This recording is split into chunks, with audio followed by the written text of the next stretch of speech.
Hello there, lads. This is Mark of Skinny E Media here to provide you a public information film just for your curiosity there.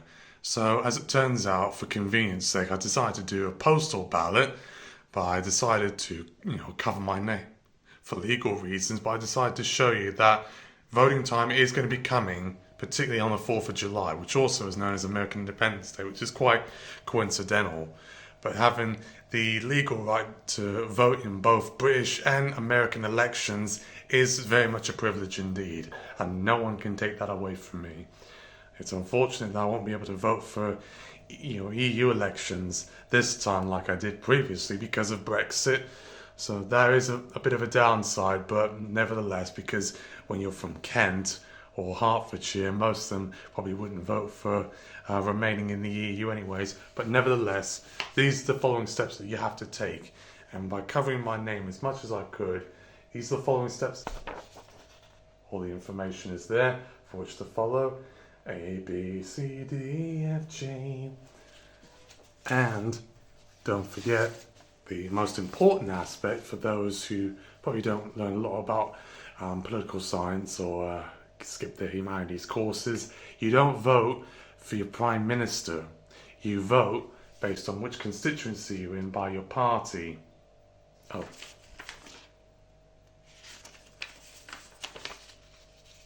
Oh, never mind, I think. Okay, from being in Kent, you get the idea. But these are the candidates that you have on your list. Now, very likely, it's probably going to be the Labour and Conservative candidates who are going to be on top billing, competing for your vote.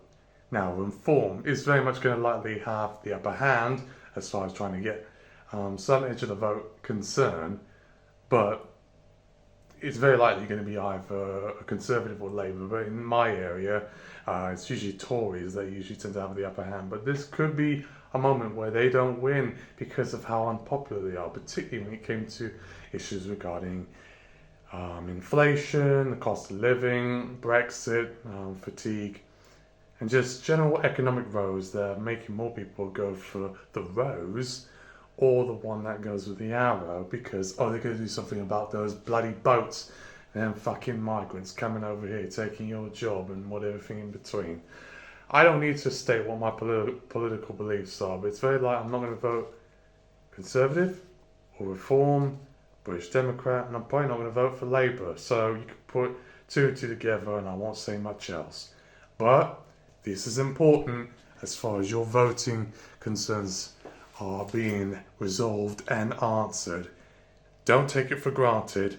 Whoever you go for, do your civic duty and see how your hell is going to get much worse or much better depending on who you go for. And I'm generally a pessimist, but at the end of the day, there's nothing quite like exercising your political beliefs on a piece of paper.